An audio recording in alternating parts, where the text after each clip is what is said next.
On a freezing December evening in Chicago, a young black woman hurried across campus, her breath fogging the air as she checked the time on her phone. She'd been awake since before sunrise, working 2 jobs, stretching every dollar, just trying to make it through the week. She almost didn't notice him at first. An old man sat alone on a bench near the library, shoulders hunched, coat far too thin for the cold. His hands trembled, his lips looked blue, and yet hundreds of people walked past him without slowing down. Jasmine hesitated. She had $7 to her name. Helping him meant giving up the little she had left. It meant walking into work hungry. It meant another night of uncertainty. Walking away felt worse. What Jasmine didn't know was that the man she was about to help wasn't just another stranger the city had forgotten. He was a billionaire who had disappeared from the world, and this single moment of kindness would change both of their lives forever. Before we continue, tell me where you're listening from. And if you enjoy emotional, real-life stories like this, don't forget to subscribe so you don't miss the next one. December 1st, 2024, Chicago. The first real snowfall of the season was blanketing the city in white, and Christmas decorations were already going up on every street corner. But Thomas Harrison didn't notice any of it. He was sitting on a bench outside Northwestern University's library, wearing a ripped coat that smelled like 3 weeks of street living, dirt under his fingernails, hollow eyes, staring at absolutely nothing. Students rushed past him in their North Face jackets and Canada Goose parkas, laughing about finals week and holiday plans. Nobody looked at him. Not really. A few people tossed coins in his general direction without breaking stride. One guy literally crossed the street to avoid walking past him. Thomas had become what every homeless person becomes in a city like Chicago, invisible. Part of the scenery, easy to ignore. And honestly, that's exactly what Thomas wanted. He wanted to disappear. He wanted the world to forget Thomas Harrison ever existed. But to understand why a billionaire was sitting on a frozen bench in December, deliberately destroying himself, we need to go back 8 months, back to when Thomas Harrison had everything. June 18th, 2024, Lake Forest, Illinois, one of the wealthiest suburbs in America where the houses have names instead of numbers and the driveways are longer than most people's streets. Thomas Harrison lived in a 12,000-square-foot mansion on 3 acres of pristine lakefront property. His company, Harrison Industries, was a tech empire he'd built from nothing. Started in his garage 23 years ago, now worth $3.2 billion. They specialized in data security and cloud infrastructure, the kind of boring but essential technology that made Thomas very, very rich. But Thomas wasn't thinking about money that June evening. He was thinking about how lucky he was. His wife, Rebecca, his college sweetheart, the love of his life, was in the kitchen making her famous lasagna. Their son Marcus, 16 years old and already getting recruited by Division I basketball programs, was in the driveway practicing his jump shot. Their daughter, Lily, 14, was sprawled on the couch doing homework and complaining about her biology teacher. This was Thomas's real wealth, not the billions. Not the company, this, his family, the sound of Rebecca humming while she cooked, Marcus's basketball hitting the pavement. Lily's dramatic sighs over her textbook. "Dad!" Marcus called through the open door. "One-on-one. Let's go." Thomas laughed. "You're going to destroy me, you know that, right?" "Obviously," Marcus grinned. "But you need the exercise, old man." Thomas was 47, hardly old. But he played along, heading outside to get schooled by his son. Rebecca watched from the kitchen window, smiling. She caught Thomas's eye and mouthed, "I love you." He mouthed it back.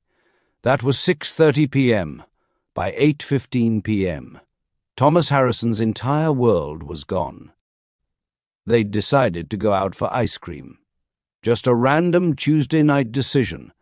Lily wanted to celebrate finishing her biology project. There was a place in downtown Lake Forest that made homemade waffle cones.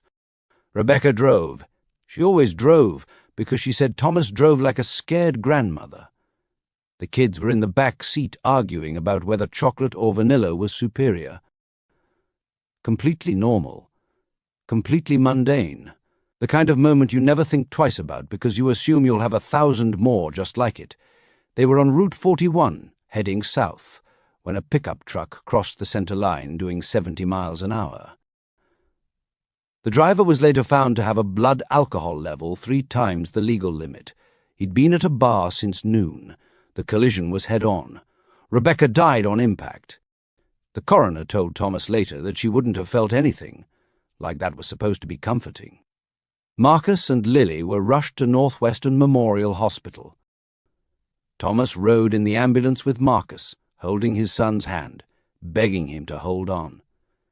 Marcus's last words were, "Dad, I'm scared." He flatlined at 9:43 p.m. Lily held on longer. She made it through surgery. For 6 hours, Thomas thought maybe, just maybe, he'd have one piece of his family left. Then her brain swelling got worse. The doctors did everything they could, but at 4:17 a.m. on June 19th, Lily slipped away. Thomas Harrison walked out of Northwestern Memorial Hospital at dawn, and he wasn't the same person who'd walked in.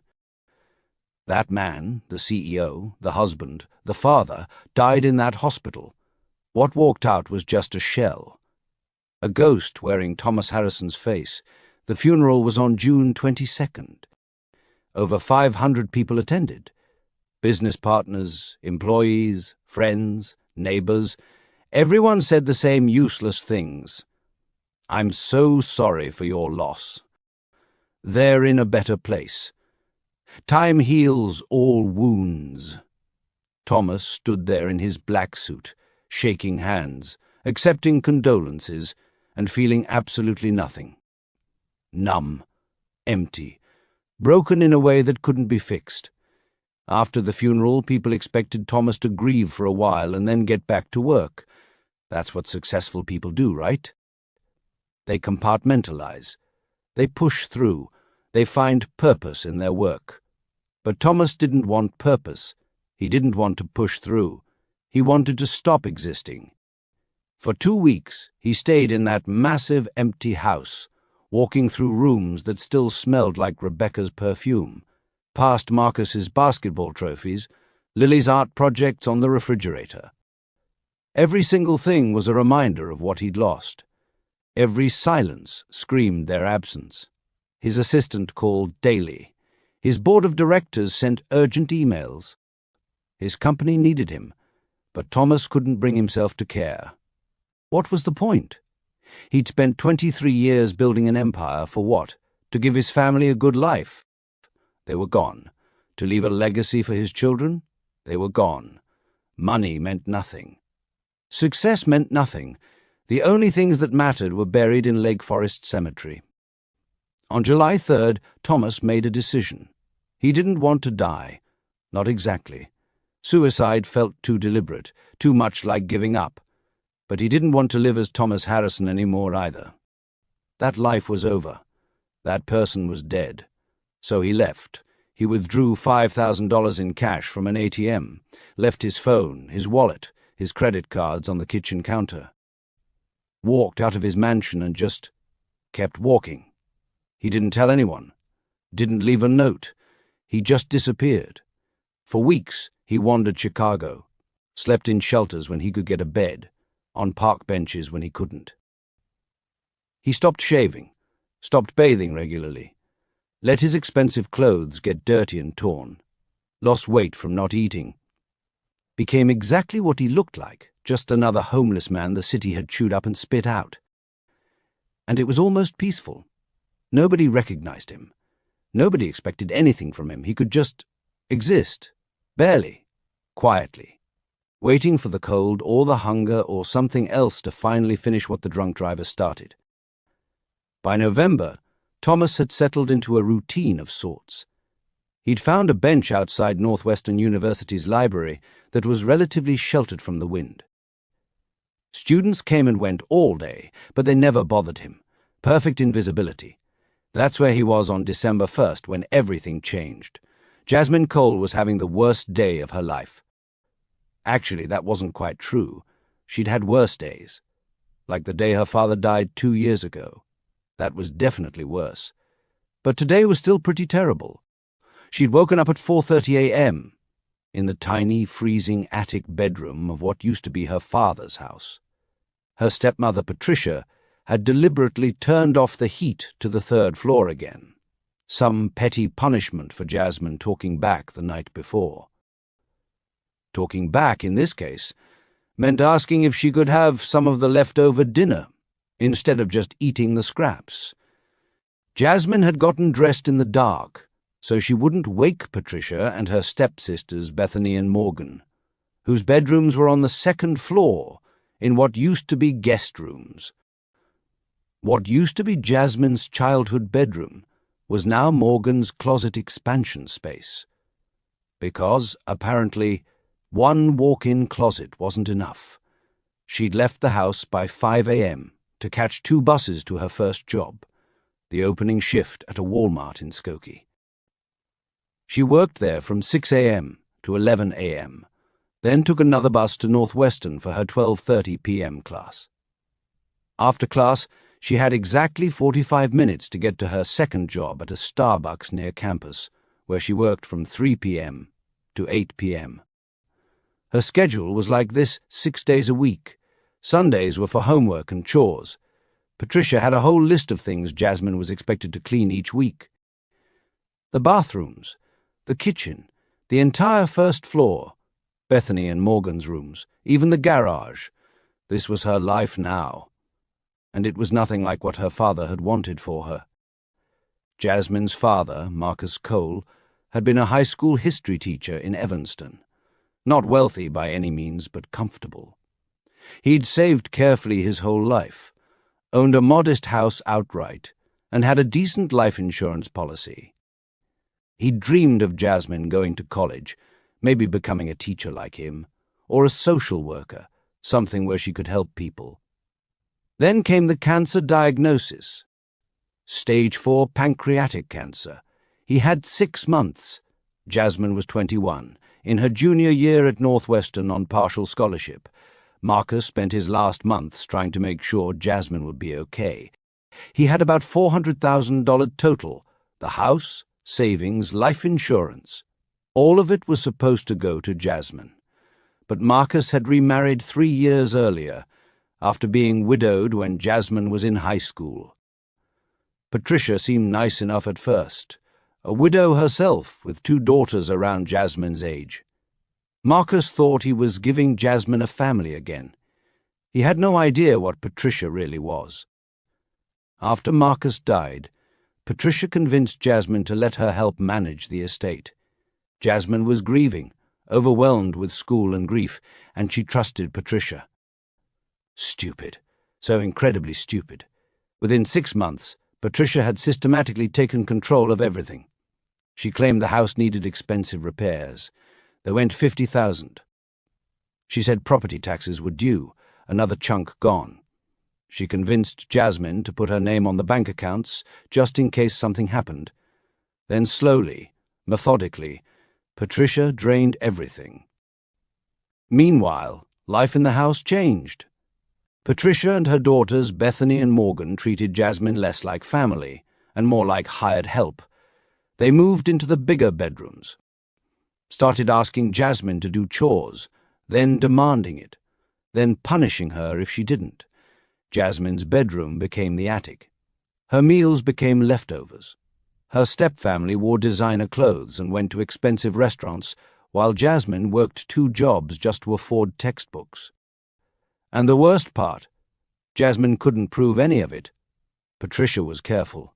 Every transaction looked legitimate on paper. Every time Jasmine asked about the money, Patricia had explanations.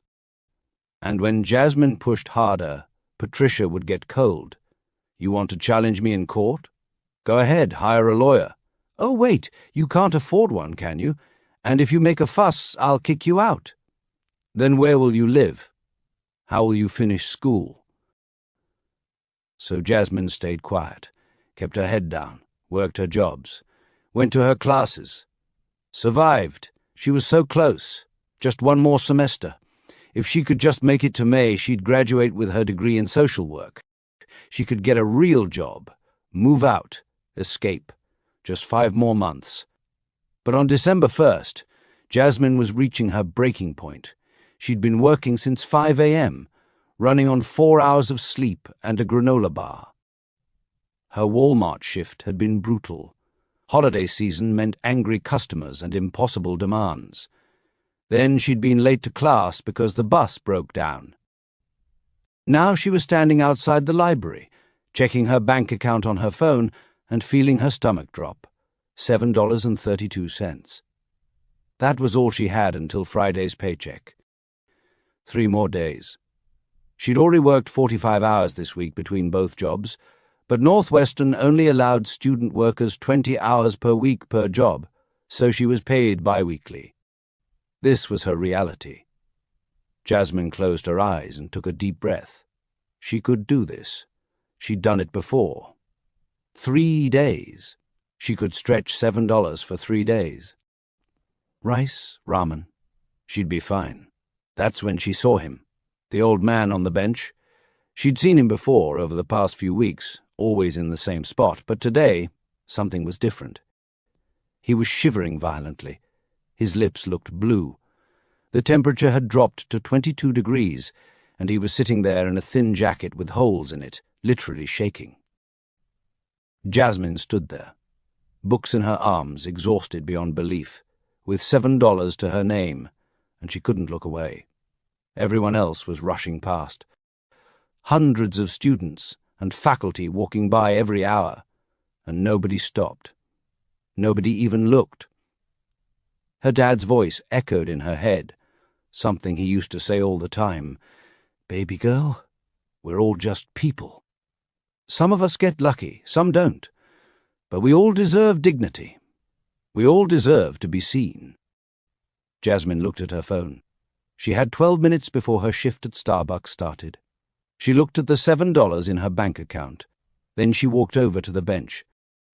"Excuse me, sir?" The old man slowly lifted his head. His eyes were distant, unfocused, like he was somewhere else entirely. But then they focused on Jasmine, and for a moment he looked confused, like he'd forgotten other people existed. "Sir, are you okay?" Jasmine asked gently. His voice was rough, barely a whisper. "I'm fine."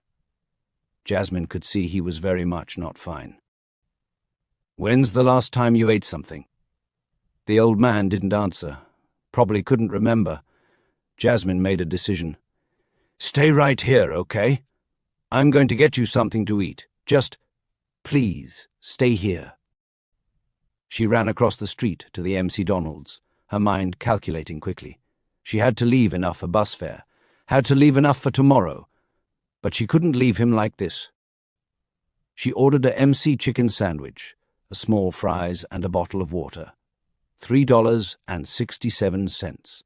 Left her with $3.65 for the next 3 days. She'd make it work. When she came back, she half expected him to be gone, but he was still there, still shivering. Jasmine sat down next to him on the bench, not too close, not wanting to spook him, but close enough to hand him the bag. "Here, please eat something." The old man stared at the bag like it was some kind of trap, like he couldn't understand why someone would do this. "Why?" he asked. Jasmine gave him a tired smile. "Because you're hungry, and because nobody should be alone out here in the cold. That's it. No strings. Thomas, because of course it was Thomas, though Jasmine didn't know that yet, took the bag with shaking hands. He opened it slowly, pulled out the sandwich, and took a bite, and something broke inside him. Not hunger being satisfied, something much deeper. The simple realization that someone in this massive, cold city actually gave a damn whether he lived or died. "Thank you," he whispered, and his voice cracked on the words. "I'm Jasmine," she said. "What's your name?" He hesitated. Part of him wanted to tell her the truth, but that man was dead. "Thomas," he said finally. "Close enough." "Nice to meet you, Thomas. Listen, I have to get to work in like 5 minutes, but do you have somewhere warm to sleep tonight? A shelter or something?" Thomas shook his head. Jasmine's heart sank. She wanted to help more, wanted to fix everything, but she was barely keeping herself afloat. "Okay, listen, I'll be back here tomorrow around the same time, between my jobs. Will you still be here?" "Maybe," Thomas said, because he honestly didn't know if he'd make it through another night. "Please be here," Jasmine said, and the concern in her voice was so genuine that Thomas felt something stir in his chest. Something that felt dangerously close to hope. "Please, Thomas, I'll bring you food again. Just be here?" Then she was running toward the Starbucks, already 2 minutes late, leaving Thomas sitting there with a half-eaten sandwich and tears streaming down his face.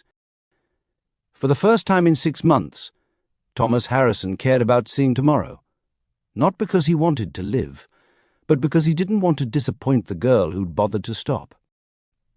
And that, somehow, was enough. Jasmine came back the next day, and Thomas was there. She showed up at 12:15 between her morning Walmart shift and her afternoon class, carrying a paper bag from MC Donald's. When Thomas saw her walking toward him, something in his chest tightened. She'd actually come back. She'd remembered. "Hey, Thomas," Jasmine said, sitting down next to him. "I brought lunch. Hope you like Big Macs." Thomas took the bag carefully, like it might disappear if he grabbed too fast. "You didn't have to do this." "I know," Jasmine said, "but I wanted to." "How was your night? Did you stay warm?" Thomas had spent the night in a shelter on West Madison, packed in with 40 other men in bunk beds that smelled like sweat and desperation. But he'd survived. "Warm enough," he said. They sat together while Thomas ate and Jasmine talked.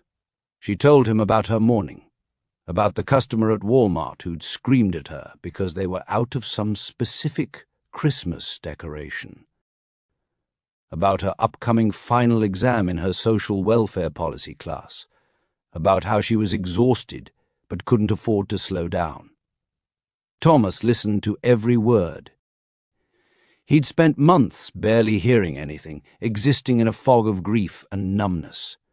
But Jasmine's voice cut through somehow, maybe because she wasn't asking anything of him, wasn't expecting him to be anyone other than exactly who he appeared to be. "I should get to class," Jasmine said, checking her phone. "But I'll be back tomorrow, okay?" "Okay," Thomas said, and he meant it. That became their routine. Every weekday, Jasmine would stop by between jobs or classes, bringing food. Sometimes it was MC Donald's. Sometimes just a granola bar or an apple when money was really tight. She'd sit with him for 15-20 minutes, talking about her day, asking simple questions about his. Thomas never told her the truth, never mentioned Harrison Industries or the billions or the family he'd lost. He just listened, asked careful questions, let her talk. And slowly, over days that turned into weeks, Thomas started to come back to life. Not because he wanted to, but because Jasmine's kindness was like water on dead roots. Something inside him that he'd thought was completely destroyed started to stir. On December 8th, exactly 1 week into their routine, Jasmine showed up looking more exhausted than usual. She sat down heavily next to Thomas and handed him a breakfast sandwich from Dunkin' Donuts. "Rough morning?" Thomas asked.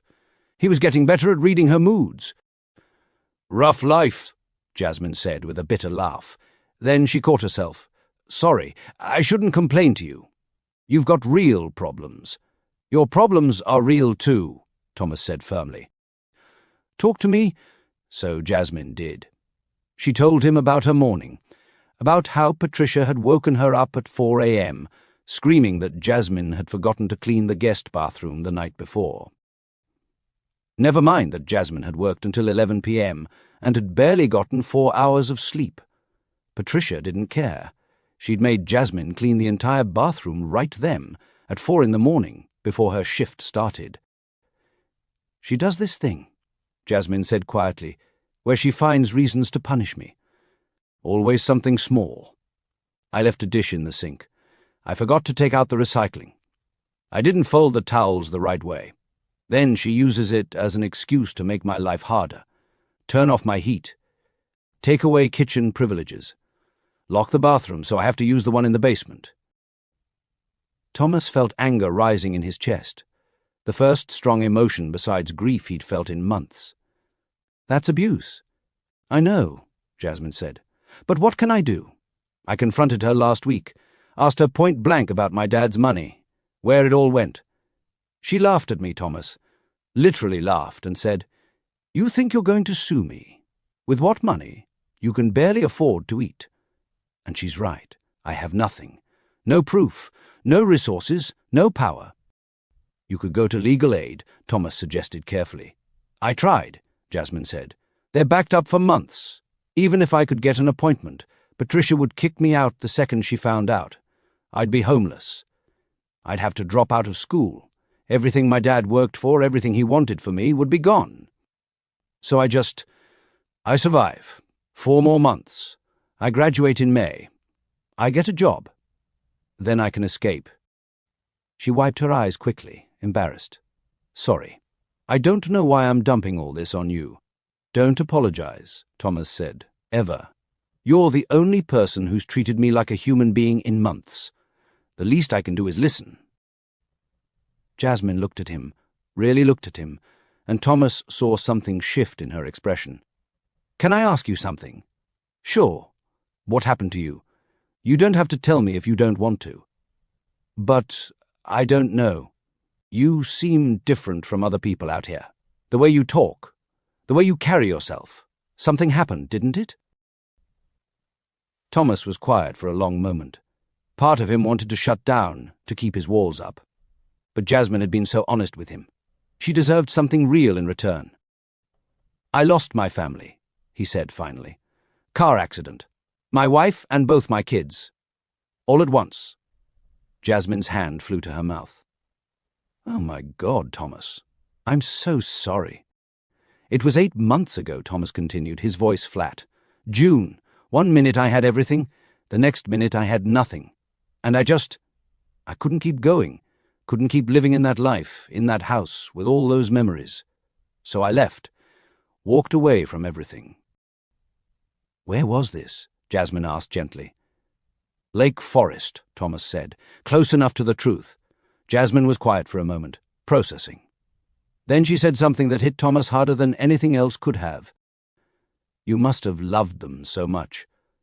"More than anything," Thomas whispered. "They were lucky to have you," Jasmine said. "And I know that doesn't help. I know it doesn't fix anything. But I lost my dad 2 years ago. Cancer, and the thing that helps me keep going is knowing that he loved me, knowing that he wanted good things for me. Your wife and kids, they knew you loved them. That matters." Thomas felt tears streaming down his face. "Does it get easier?" "No," Jasmine said honestly.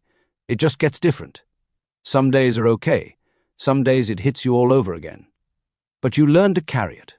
You learn to keep going, even when it feels impossible." They sat in silence for a while, 2 broken people on a bench in December, holding space for each other's pain. "Thank you for telling me," Jasmine said finally. "And Thomas, I'm glad you're still here. I'm glad you didn't, give up completely." "I'm starting to be glad too," Thomas admitted. And he meant it. The days continued. December 9th, 10th, 11th. Every day Jasmine showed up. Sometimes she brought food. Sometimes she was so broke she could only bring a bottle of water and an apology. Thomas always told her it was okay, that her company mattered more than the food. And it was true. Thomas found himself looking forward to seeing Jasmine. Found himself wanting to make it through each freezing night just so he could hear about her day.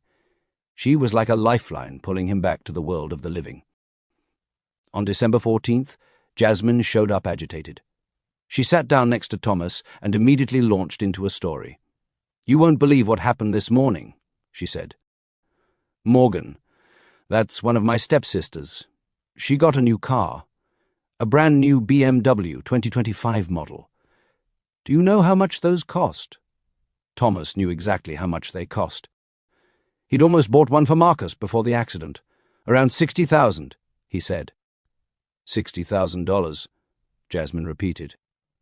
Patricia claims there's no money left from my dad's estate. Claims it's all gone on expenses. But somehow there's $60,000 for Morgan's car. A graduation present, apparently. Morgan's graduating from cosmetology school. She's going to cut hair, which is great, nothing wrong with that. But my dad had a master's degree in education and specifically saved money so I could finish college without debt, and now I'm working 2 jobs while his stepdaughter drives around in a luxury car bought with his money. Thomas's hands clenched into fists. He'd spent the last week subtly asking Jasmine questions about her situation, piecing together the full picture. And the more he learned, the angrier he got. Patricia Cole was a predator. She'd targeted Marcus Cole specifically, a widower with assets and a young daughter, married him, gained his trust, then systematically robbed his child blind. I'm so angry I could scream, Jasmine continued. But what can I do? Nothing. Absolutely nothing. I just have to smile and say congratulations while Morgan talks about how generous her mom is. Your stepmother is a thief, Thomas said bluntly. I know, but she's a smart thief. Everything looks legal on paper. She's been so careful. Thomas made a mental note. Patricia Cole thought she was smart, thought she'd covered her tracks, but Thomas knew something Patricia didn't. There was always a trail, always evidence. You just needed to know where to look and have the resources to dig deep enough. 4 more months, Jasmine said, more to herself than to Thomas. I just need to survive 4 more months. You will, Thomas said with certainty. You're the strongest person I've ever met. Jasmine laughed. I don't feel strong. I feel like I'm barely holding on. That's what strength is, Thomas said. It's not about not struggling. It's about getting up every single day and fighting even when you want to give up. You're doing that, Jasmine. That's strength. Jasmine looked at him with tears in her eyes. How are you the homeless guy giving me life advice right now? Because you saved my life, Thomas said simply. The least I can do is remind you how incredible you are. They sat together until Jasmine had to leave for her afternoon class. After she left, Thomas stood up from his bench, something he rarely did during the day, and walked 6 blocks to a public library. He logged onto one of their computers using the fake name he'd been using at shelters and did something he hadn't done in months. He Googled himself. Harrison Industries founder missing, presumed dead, read the top headline from August. The article explained that Thomas Harrison had disappeared in July following the tragic death of his family. His car had been found abandoned near Lake Michigan. Authorities suspected suicide, but no body had been recovered. The company was being run by the board of directors in his absence. Thomas scrolled through more articles. Memorial services held, tributes from business leaders, speculation about the company's future. Everyone assumed he was dead. Good, Thomas thought. Let them think that. For now. He opened a new browser and searched for Patricia Cole, Evanston, Illinois. Found her Facebook page. Public, no privacy settings. Scrolled through photos of her daughters. Morgan with her new BMW. Bethany at some expensive restaurant in downtown Chicago. Patricia, herself wearing designer clothes, posing in what Thomas recognized as Jasmine's father's house. His jaw tightened. This woman was living large on money stolen from a girl who was splitting dollar-menu burgers with homeless strangers. Thomas searched deeper. Property records, court documents, financial filings. He had to be careful. Library computers logged activity, but he gathered enough information to confirm what he'd suspected. Patricia Cole had a history. She'd been married 3 times before Marcus Cole. 2 of those marriages had ended suspiciously, with the husband's assets mysteriously depleting before their deaths or divorces. She was a professional, a black widow who'd perfected the art of legal theft, but she'd made one crucial mistake. She'd targeted the wrong girl. because Jasmine Cole had accidentally befriended a billionaire who had the resources, the connections, and the motivation to destroy Patricia's entire operation. Thomas logged out of the computer, cleared the browser history, and walked back to his bench. He needed to think, needed to plan.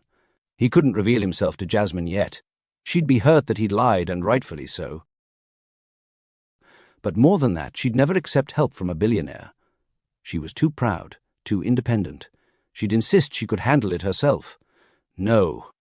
Thomas needed to be strategic. He needed to wait for the right moment, build the case, make sure that when he struck it would be devastating and permanent. But there was a problem. Thomas Harrison was legally dead, or at least missing and presumed dead. His accounts were frozen. His company was in limbo. If he wanted to help Jasmine, he'd need to come back from the dead. And that meant facing everything he'd been running from. Was he ready for that? Thomas sat on his bench as snow began to fall, and for the first time in months he felt something other than emptiness. He felt purpose. Jasmine had saved him without even knowing it. Now it was his turn to save her. On December 17th, Jasmine showed up crying. Thomas saw her from a block away, recognized her walk even through the crowds of students. But something was wrong. She wasn't walking straight to him like usual. She was stumbling, her shoulders shaking, clearly sobbing. Thomas stood up immediately. "Jasmine? What happened?" She collapsed onto the bench next to him, crying so hard she couldn't speak at first. Thomas waited, his heart racing with worry and anger. What had Patricia done now? Finally, Jasmine got control of her breathing enough to talk. "She took it," she gasped. "Patricia took my financial aid refund. It hit my account this morning, $1,200 for spring semester books and supplies. I was going to use some of it to buy groceries, maybe get some new shoes because mine have holes in them. And she took it, transferred it to her account, said it was for room and board. Room and board in my own father's house." Thomas felt something snap inside him. This had gone too far. "That's theft. Straight-up theft." "It's not theft if I gave her access to my account," Jasmine said miserably. "She convinced me 2 years ago to add her as a joint account holder, in case of emergencies." "I was so stupid, Thomas. So incredibly stupid. You weren't stupid. You were grieving and trusting someone you thought was family. That's not stupidity. That's being human." "I have $37 to my name until my next paycheck," Jasmine continued. $37 for the next 10 days. And I need books for spring semester. I need to eat. I need... She broke off, crying again. Thomas made a decision. He reached into his jacket pocket and pulled out a crumpled $20 bill, part of the emergency cash he always kept hidden. It was literally all the money he had in the world right now. "Here," he said, pressing it into Jasmine's hand. She stared at it in shock. "Thomas, no, I can't take your money. You need this more than I do." "I'll be fine," Thomas lied. "I can get food at shelters. You need this more. Please. Let me help you the way you've been helping me." "Thomas, please," he said firmly. "You've given me so much, Jasmine. You've given me a reason to keep going. Let me give you something back, even if it's just $20. Jasmine clutched the $20 bill and cried harder. "Thank you. Thank you so much." They sat together until Jasmine had cried herself out. Thomas let her lean against his shoulder, this girl who'd shown him more kindness than anyone in his privileged life ever had. And he made a silent promise. Patricia Cole had 2 weeks of freedom left, maybe 3. By Christmas, Thomas Harrison was going to come back from the dead. And when he did, Patricia's world was going to burn. But first he needed to make some calls. That night, Thomas didn't go to the shelter. Instead, he walked 12 blocks to the Four Seasons Hotel Chicago. He stood outside for 20 minutes, gathering his courage, knowing that the moment he walked through those doors, everything would change. He'd be Thomas Harrison again. The grief, the responsibility, the weight of his old life, it would all come crashing back. But Jasmine needed him. And that was enough. Thomas walked through the gold-trimmed doors. The doorman looked at him with immediate suspicion. Homeless man, dirty clothes, hadn't showered in days. Security started moving toward him. "I need to speak with the manager," Thomas said, his voice calm but commanding.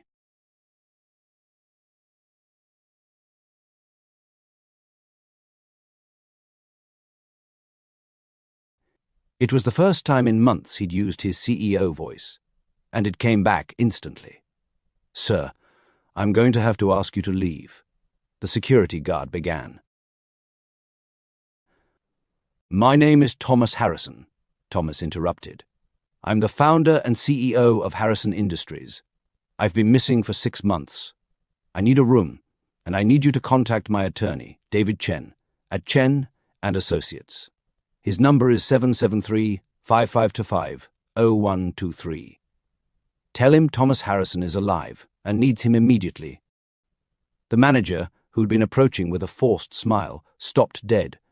She looked at Thomas more carefully. The face was right, even under the dirt and the beard. The eyes, the voice. "Mr. Harrison?" The manager's professionalism kicked in immediately. "Of course, Mr. Harrison. Right this way." Within an hour, Thomas was in a penthouse suite. He showered for the first time in weeks, truly showered, standing under hot water until his skin turned red, washing away months of street life. He shaved carefully, revealing the face he'd been hiding. Ordered room service, real food, not MC Donald's dollar menu items. By the time David Chen arrived at 9 p.m., Thomas looked almost human again. Still thin, still exhausted, but recognizable. David stood in the doorway of the suite, staring at Thomas like he was seeing a ghost. "Jesus Christ, we thought you were dead. I needed to be dead for a while," Thomas said. "Sit down, David. I have a lot to tell you, and I need your help." They talked until 3 in the morning. Thomas told David everything, about Jasmine, about Patricia, about the systematic theft and abuse. David listened, taking notes, asking strategic questions. This was what made David one of the best attorneys in Chicago. He didn't judge.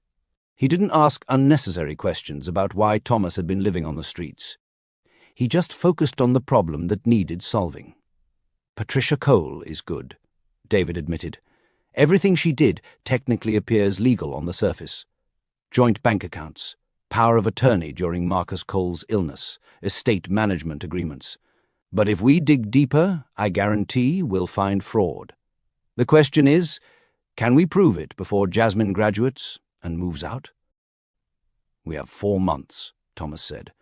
"But I want to do this by Christmas. 3 weeks, David. Can you do it?" David whistled low. "That's fast. We'd need to move aggressively. Subpoenas, forensic accountants, private investigators. And Thomas, the moment we start digging, Patricia will know something's up. She might retaliate against Jasmine." "Then we need to be smart about it," Thomas said. "Is there a way to investigate without tipping our hand?" David thought for a moment. "Maybe. If we approach it as a routine audit, say the IRS is investigating estate tax irregularities, not targeting Patricia specifically. She'd have to cooperate, provide documents, but she wouldn't necessarily know we're building a criminal case. That gives us maybe 2 weeks before she lawyers up." "Do it," Thomas said, "whatever it costs. I want everything on Patricia Cole and her daughters. Every bank transaction, every forged document, every lie. I want it airtight." "Consider it done," David said. Then he paused. "What about Jasmine? When are you going to tell her who you are?" Thomas was quiet for a long moment. "After we have the case built, after Patricia is dealt with. I don't want Jasmine to feel like she was a charity case, like I helped her because I'm rich and she's not. This isn't about money. She saved my life, David. She gave me a reason to keep breathing when I'd given up. I need her to understand that." David nodded slowly. "Just be careful. The longer you wait, the more hurt she'll be that you lied." "I know," Thomas said, "but I'd rather have her angry at me than feel like she owes me something. Now go. Start the investigation. I'll handle Harrison Industries tomorrow." David stood to leave, then turned back. "It's good to have you back, Thomas. The company's been lost without you. The company can survive without me, Thomas said quietly.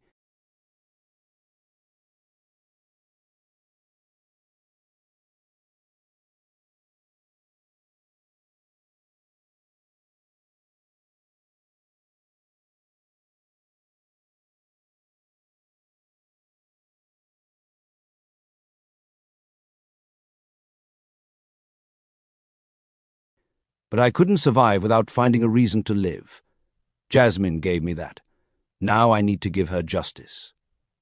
After David left, Thomas lay in the massive hotel bed, so different from shelter bunks and frozen benches, and thought about Jasmine.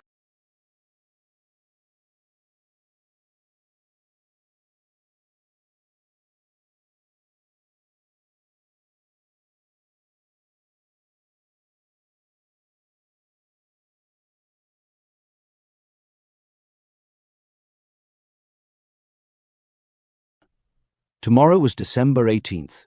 She'd come looking for him at the bench like always. What would he tell her? The truth, he decided. Part of it, anyway. He'd tell her he got a room for a few nights, that someone from his old life had tracked him down and was helping him get back on his feet. It wasn't entirely a lie. He just wouldn't mention that his old life included being a billionaire. Thomas set his alarm for 10 a.m. and fell asleep for the first time in months without wondering if he'd freeze to death before morning. The next day, Thomas met with his board of directors. The shock on their faces when he walked into the Harrison Industries conference room was almost comical. Janet Morrison, the CFO who'd been acting CEO in his absence, actually gasped.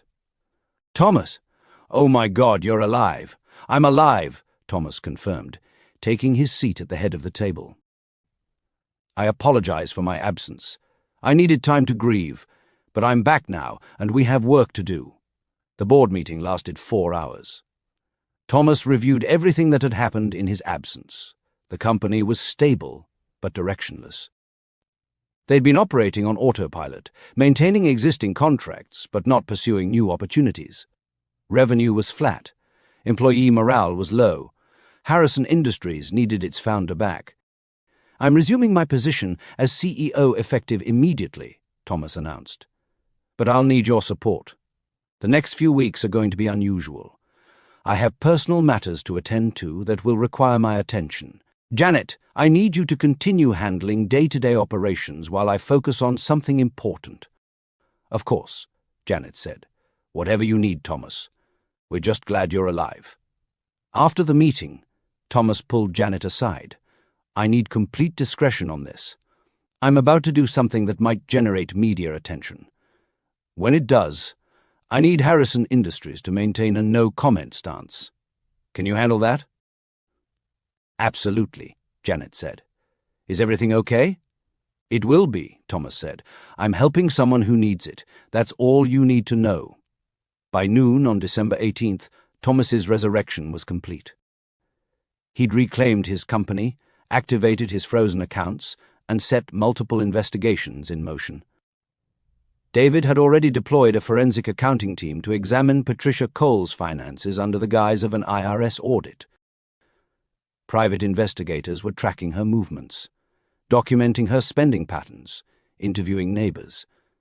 But at 12:15, Thomas was back on his bench outside Northwestern's library, wearing the same dirty coat, waiting for Jasmine. She showed up at 12:20, carrying a paper bag from Subway. When she saw him, her whole face lit up, and Thomas felt his heart clench. This girl, this beautiful, kind, exhausted girl, who'd saved him without even knowing it. "Hey, Thomas, I got us sandwiches. Turkey or ham?" "Turkey's great," Thomas said, taking the sandwich she offered. "How are you?" "Better than yesterday," Jasmine admitted, sitting next to him. "I'm sorry I broke down like that. I was just overwhelmed. Don't apologize. You're dealing with an impossible situation." They ate in comfortable silence for a few minutes. Then Thomas said carefully, "I need to tell you something." Jasmine looked at him with concern. "What's wrong?" "Nothing's wrong. Actually, something's right for the first time in a while. Someone from my old life found me yesterday. A friend who's been looking for me since I left Lake Forest. He got me a hotel room for a few nights. helping me get back on my feet. Jasmine's face broke into a genuine smile. Thomas, that's amazing. I'm so happy for you. Does this mean you're going to get help? Real help? Yeah, Thomas said. I think I'm finally ready to try living again. And Jasmine, that's because of you. You made me want to survive, want to fight. I need you to know that. Jasmine's eyes filled with tears. I didn't do anything special. I just brought you sandwiches. You saw me, Thomas said intensely. When everyone else looked through me like I was invisible, you stopped. You cared. You treated me like a human being. That's everything, Jasmine. That's the difference between giving up and holding on. Jasmine wiped her eyes. I'm going to miss seeing you every day. You'll still see me, Thomas promised. I'm not leaving Chicago. And Jasmine, things are going to get better for you too. I promise you that. I hope so, Jasmine said. I really hope so. They finished their sandwiches, and Jasmine headed to class.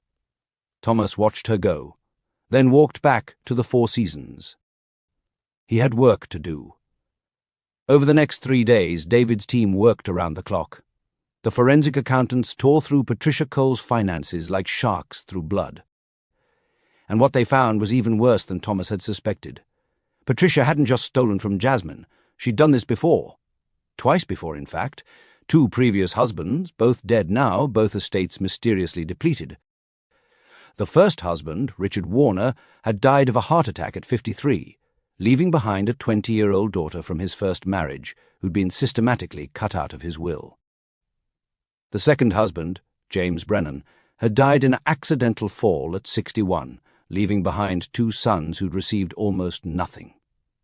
This woman is a serial predator, David said during their meeting on December 21st. She targets widowers with assets and children from previous marriages, marries them, gains their trust, isolates them from their kids, and then systematically drains their estates. Marcus Cole was her 3rd victim, and she's gotten better each time, more careful, more sophisticated. Can we prove it? Thomas asked. For Marcus Cole, absolutely. We have forged signatures on estate documents, unauthorized wire transfers, false claims about property taxes and repairs. She took $417,000 from Jasmine Cole's inheritance. We can prove every penny. What about the previous husbands? Harder to prove, but suspicious enough that we can get the police interested. If we can get Patricia on fraud charges for what she did to Jasmine, the authorities will likely reopen. Investigations into the previous deaths. At minimum, the previous victims' children can sue for wrongful appropriation.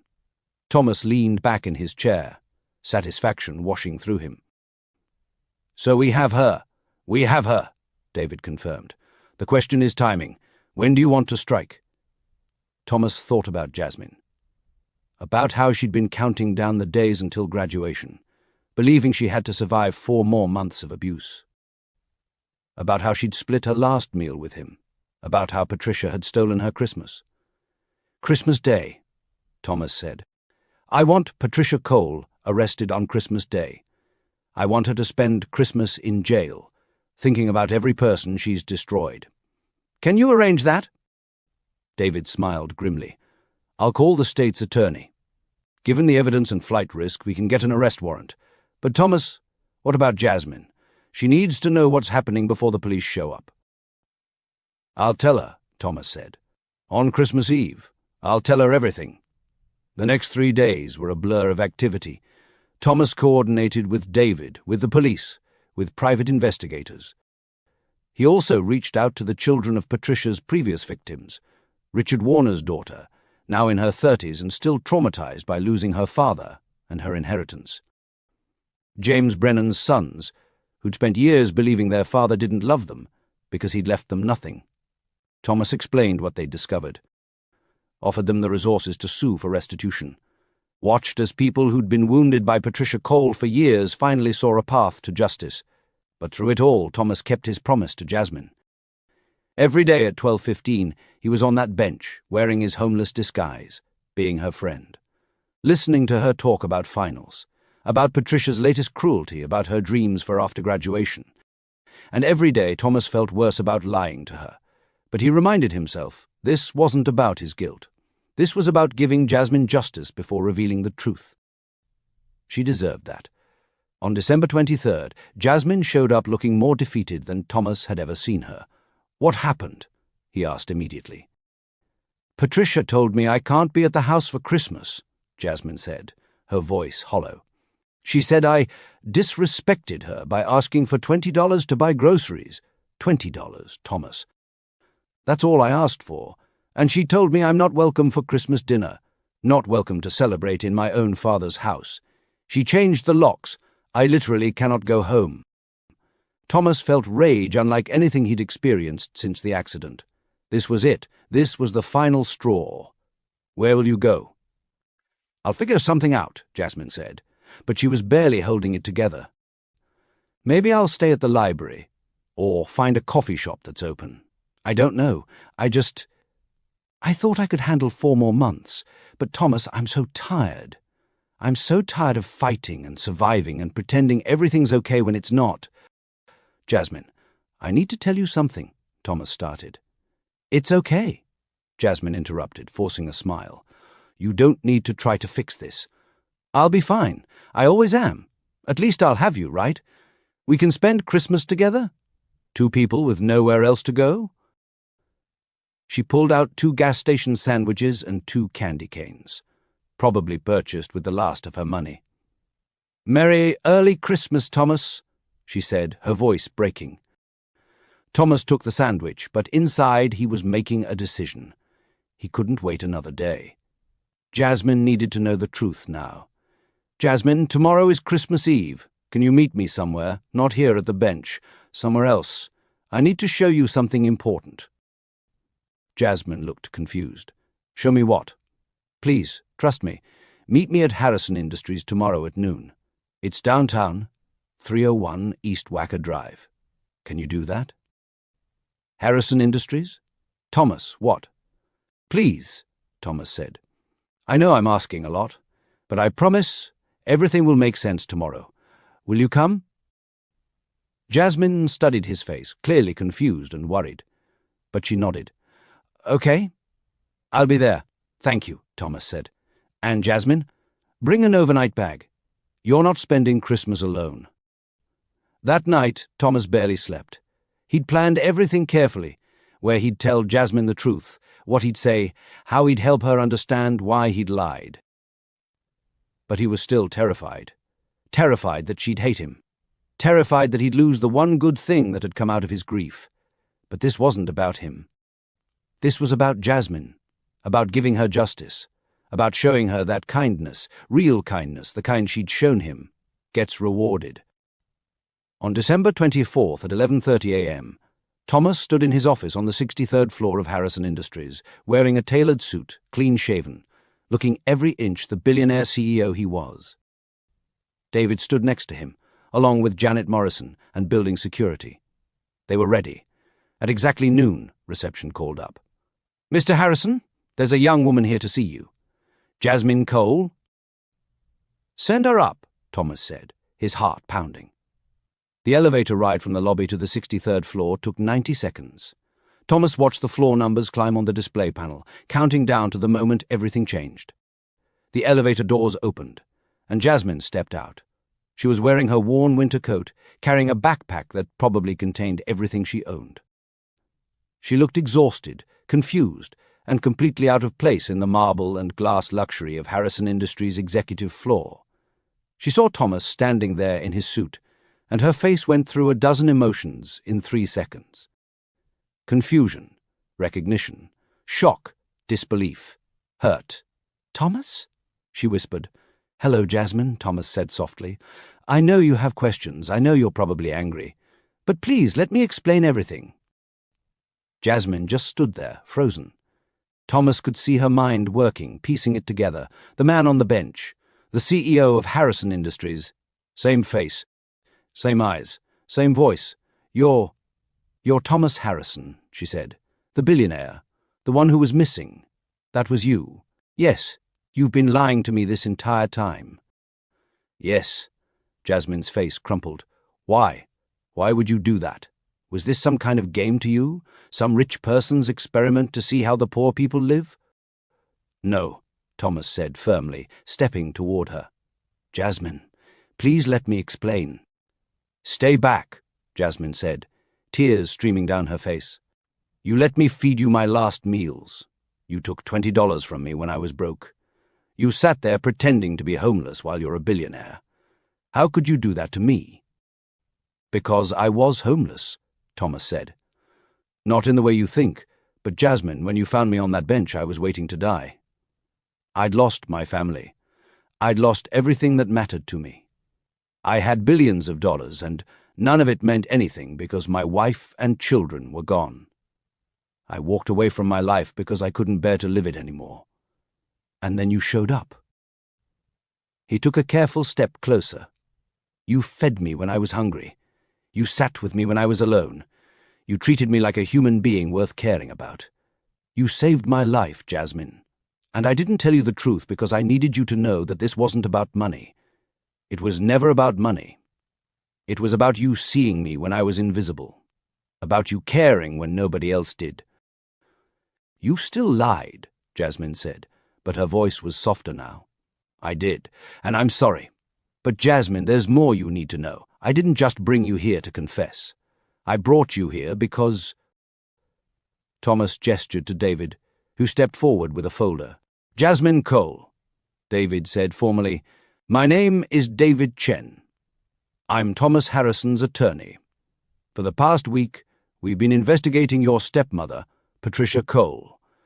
What we've discovered is that she's been systematically defrauding you since your father's death. She's stolen $417,000 from your inheritance through forged documents, unauthorized transfers, and fraudulent claims. We have proof of all of it. Jasmine's legs seemed to give out. Thomas was there instantly, guiding her to a chair. What? She whispered. David continued. We filed criminal charges. As of this morning, there's a warrant for Patricia Cole's arrest. She'll be taken into custody tomorrow, Christmas Day. Her daughters, Bethany and Morgan, are being investigated as accessories. Your father's house has been legally returned to your name. The money she stole will be recovered and returned to you with interest and damages. And Jasmine, there's something else you should know. David opened the folder and showed Jasmine documents, police reports, death certificates, estate records. Patricia Cole has done this before. Twice before. She's a serial predator who targets widowers with assets and children. Your father was her third victim. But because of Thomas's investigation, we've alerted the authorities. Patricia Cole will face justice not just for what she did to you, but potentially for what she did to others. Jasmine stared at the documents, tears streaming down her face. She was shaking. I don't understand. Why would you do this for me? Thomas knelt in front of her, taking her hands. Because you did it for me first. You saved my life, Jasmine. When I was broken and alone and ready to give up, you stopped. You cared. You treated me with kindness and dignity when I had nothing to offer you in return. That's who you are. That's your character. And I needed you to understand that before I revealed who I am. You didn't help me because I'm rich. You helped me because you're good, because you see people.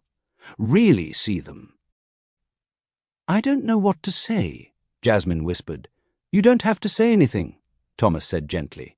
Just let me help you now. Let me give you back what was stolen. Your house, your inheritance, your future. And Jasmine, I have a job offer for you when you graduate. Entry-level position in our corporate social responsibility division. It's real work. You'll earn your salary. But I want to mentor you, teach you the business.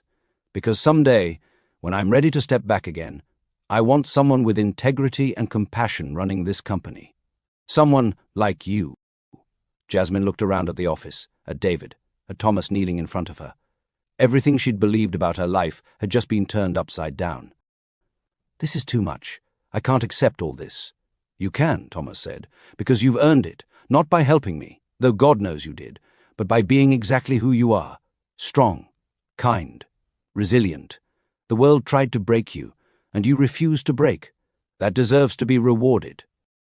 Jasmine covered her face with her hands and sobbed. Not sad tears this time. Release. Relief. The weight of 2 years of abuse and fear and struggling finally lifting. Finally, Jasmine looked up. "What happens now?" "Now," Thomas said with a small smile, "you come with me. I have a guest room in my hotel suite. You're spending Christmas Eve and Christmas with someone who actually cares about you. Tomorrow, we watch Patricia get arrested. Then we start planning your future. A real future, Jasmine. The one your father wanted for you." "I'm still mad at you for lying," Jasmine said, but she was smiling through her tears. "That's fair," Thomas said. "Be as mad as you need to be. I can take it." Jasmine stood up, and Thomas stood with her. For a moment they just looked at each other, this billionaire and this struggling student who'd saved each other without meaning to. "Thank you," Jasmine whispered. "No," Thomas said. "Thank you. Hashtag. Chapter 7 and 8. Justice and New Beginnings. Christmas Eve in the Four Seasons penthouse was surreal for Jasmine. She'd showered in a bathroom bigger than her attic bedroom, changed into clean clothes that Thomas had arranged to be delivered, and now sat on a couch that probably cost more than a year of her tuition, eating actual Christmas dinner delivered by room service. Thomas sat across from her, still getting used to being himself again. Not the homeless man on the bench, not just the CEO, but something in between. Someone who'd learned what really mattered. "I still can't believe any of this is real," Jasmine said, looking around at the luxury suite. "Yesterday I was sleeping in an attic with no heat. Today I'm in a penthouse." "How are you feeling?" Thomas asked. "Really feeling. Not what you think you should feel. The truth?" Jasmine was quiet for a moment, considering. Overwhelmed, angry at Patricia, relieved, scared, grateful, confused, all of it at once. And I'm still processing that that the man I was sharing burgers with is a billionaire. That feels insane. "I know," Thomas said, "and I understand if you're angry with me for not telling you sooner." "I am angry," Jasmine admitted, "but I'm also starting to understand why you did it. You needed to know that someone could care about you just as a person. Not because of your money or your status, just you." "Exactly," Thomas said softly. "After Rebecca and the kids died, everyone who reached out wanted something. Business partners worried about their investments. Employees worried about their jobs, even friends. They meant well, but they didn't know what to say. They treated me like this fragile thing that might break. Nobody just saw me. Until you." Jasmine nodded slowly. "When my dad died, people did the same thing. They'd see me and immediately get this pitying look. Poor Jasmine. Lost her mom as a teenager. Now lost her dad. It made me feel invisible, too. Like I was just a tragedy walking around instead of a person." "Exactly," Thomas said. "You understand." They sat in comfortable silence for a moment, the Chicago skyline glittering outside the floor-to-ceiling windows. "Can I ask you something?" Jasmine said finally. "Anything. When you were on that bench, were you really hoping to die?" Thomas took a deep breath. "Yes, not actively. I wasn't going to hurt myself, but I was hoping the cold or hunger or something would just finish it. I couldn't imagine living 50 more years without them. Every day was pain. Every memory was torture. The house in Lake Forest, it was full of ghosts. Rebecca's coffee mug still in the sink. Marcus's basketball in the garage. Lily's homework on her desk. I couldn't stay there, but I couldn't move forward either. So I just stopped." "What changed?" Jasmine asked. "You did," Thomas said. "Simply that first day when you brought me that MC chicken sandwich and actually sat down next to me, actually talked to me like I mattered. Something shifted. It was small at first. Just this tiny spark of maybe I can survive one more day. But then you kept coming back, and every day that spark got a little bigger. You reminded me that there's still goodness in the world. Still people worth living for. You gave me hope without even trying." Jasmine's eyes filled with tears. "I didn't do anything special, Thomas. I just bought you food." "You did everything," Thomas said intensely. You saw me, Jasmine. In a city of millions, you stopped and saw me. That's not nothing. That's everything. They talked late into the night. Thomas told Jasmine about Rebecca, how they'd met in college, her love of terrible reality TV, her infectious laugh. About Marcus and his dreams of playing college basketball. About Lily and her obsession with marine biology. He cried talking about them, and Jasmine held his hand, just being present the way she'd been on that bench. Jasmine told Thomas about her father, Marcus Cole, the history teacher who'd made learning fun, who'd coached her debate team, who'd believed she could change the world. About losing her mother to breast cancer when she was 15. About how her father had been both parents after that, and how losing him too had felt like the earth dropping out from under her. He would have liked you, Jasmine said. My dad. He always said the measure of a person is how they treat people who can't do anything for them. You could have ignored me on that bench. You could have been angry or suspicious. But you were kind. You listened. Even when you were drowning in your own grief, you made space for mine. Your father sounds like he was an incredible man, Thomas said. He was. Which is why what Patricia did hurts so much. She stole his legacy, his gift to me, everything he worked for. We're going to get it back, Thomas promised. All of it. And tomorrow she's going to face consequences for what she's done. They finally went to bed around 2 a.m., exhausted but somehow lighter than either had been in months. Christmas morning dawned clear and cold. Jasmine woke up in a guest room with Egyptian cotton sheets and a view of Lake Michigan. For a moment she thought it had all been a dream. Then she saw the shopping bags Thomas had arranged, new clothes, toiletries, everything she might need. This was real. Her life had actually changed. She found Thomas in the suite's living room, already dressed, drinking coffee and staring at his phone. Morning, he said, looking up with a small smile. Merry Christmas. Merry Christmas, Jasmine replied. Are you okay? Patricia Cole was arrested an hour ago, Thomas said. She's currently in Cook County Jail. Her daughters were questioned but not arrested. Yet. The evidence against them is weaker, but we're still investigating. Jasmine sat down heavily. It's really happening. It's really happening, Thomas confirmed. David called. Patricia's screaming about false charges and demanding her lawyer. But we have everything, Jasmine. Bank records, forged documents, testimony from neighbors about her treatment of you. She's going to prison. How long? Jasmine asked.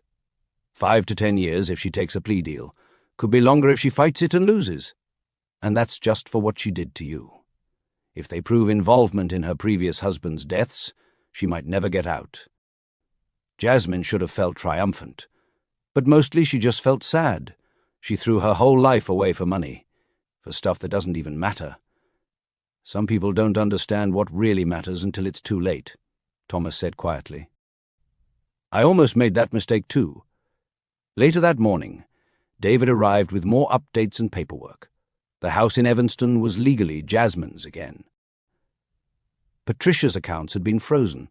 The recovery process for the stolen money would take time, but it was happening. There's something else, David said, looking at Thomas and then at Jasmine. The media has gotten wind of the story. Not the details yet, but they know Thomas Harrison is alive and that he's been involved in exposing a major fraud case. There are reporters outside the hotel. Thomas closed his eyes. How long do we have before they connect Jasmine to all this? Maybe a day, maybe less. You both need to decide how you want to handle this. Jasmine looked at Thomas. What do you mean? The story is going to come out, Thomas said. Billionaire CEO disappears after family tragedy. Lives on the streets for months. Gets saved by a college student who's being abused by her stepmother, then comes back to help her. It's going to be everywhere. News, social media, everything. And Jasmine, that means your life is about to get very public very fast. Jasmine felt panic rising. I don't want to be famous. I don't want people picking apart my life. I know, Thomas said, which is why we're going to control the narrative. We're going to tell the story ourselves, on our terms. before someone else tells it wrong. Are you okay with that? Jasmine thought about it. About Patricia in jail. About the money being returned. About the job offer and the future Thomas was offering. What do we have to do? One interview, David said. A journalist I trust. We tell the whole story. Your father, Patricia's abuse, Thomas's grief and disappearance, how you two met. We make it clear that this is about justice and human connection, not some feel-good charity case. Then we release a statement and refuse all other interviews. The story will blow up for a week or two. Then something else will happen, and people will move on. Okay, Jasmine said. Let's do it. The interview happened 2 days later, on December 27th. Thomas and Jasmine sat together in Harrison Industries conference room, facing a journalist named Maria Santos from the Chicago Tribune. Maria was known for her fairness and her refusal to sensationalize stories. They told her everything. Thomas talked about losing Rebecca and the kids, about his depression and his decision to disappear, about wanting to die. Jasmine talked about her father, about Patricia's abuse, about working 2 jobs and sleeping in an attic, about stopping to help a homeless man because her father had taught her everyone deserves dignity. They talked about their friendship, about splitting sandwiches on a frozen bench, about finding hope in each other's kindness, about how sometimes the smallest acts of compassion can save a life. Mr. Harrison, Maria asked near the end, you're one of the wealthiest men in America. You could have helped Miss Cole with a simple check. Why go through all of this? The investigation, the legal case, all of it? Thomas looked at Jasmine. Because she didn't help me for money. She helped me because she's a good person. Because she sees people. And I needed her to know that her kindness mattered not because I'm rich, but because human connection matters. Because dignity matters. Because seeing each other, really seeing each other, that's what saves us. The article ran on December 29th with the headline, The Billionaire and the Student, a story of loss, kindness, and justice. It went viral immediately. The response was overwhelming. News outlets around the world picked up the story. Social media exploded with reactions, some positive, some critical, some just confused. People debated whether Thomas should have revealed himself sooner, whether Jasmine was being used for publicity, whether the whole thing was some kind of publicity stunt. But mostly people focused on the core message. Kindness matters. Seeing each other matters. And sometimes the people who seem to have nothing can give you everything. Within days, other victims of Patricia Cole started coming forward. Richard Warner's daughter, James Brennan's sons, even women who'd known Patricia in her previous marriages and suspected something was wrong but had no proof. The case against Patricia grew stronger. By mid-January, she was facing multiple counts of fraud, forgery, and financial elder abuse. Her lawyers were discussing a plea deal that would put her away for at least a decade. Bethany and Morgan, Patricia's daughters, publicly. Bethany and Morgan, Patricia's daughters, publicly distanced themselves from their mother. Bethany released a statement claiming she'd had no idea what Patricia was doing. Morgan did the same, though the investigation revealed she'd benefited heavily from the stolen money, the BMW, expensive clothes, spa treatments. While criminal charges against them were unlikely, civil suits from Jasmine and the other victims' families were already being filed. The house in Evanston was finally, legally, completely Jasmine's. When she walked through the door for the first time as the rightful owner, she cried.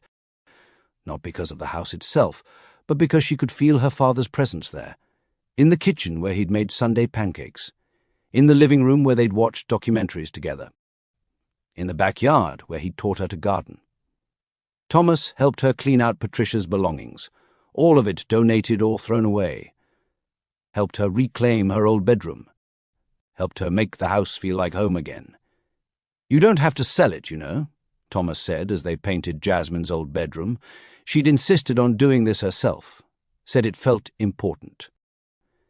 Even when you start working at Harrison Industries, the commute is manageable. I know, Jasmine said. I think I'll keep it. Rent out the other rooms to students, maybe. My dad would have liked that, helping other people afford college. Thomas smiled. He raised an incredible daughter. By January 10th, Jasmine's spring semester at Northwestern had started. But everything was different now. She'd quit both her jobs, didn't need them anymore with her inheritance being restored. She could focus entirely on school for the first time in 2 years. The media attention had mostly died down, though she still got recognized occasionally. Some students treated her like a celebrity. Others were resentful, claiming she was only successful because she'd gotten lucky by meeting a billionaire.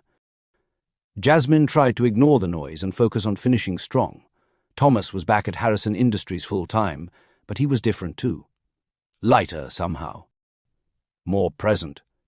He'd started therapy, processing his grief in healthy ways for the first time.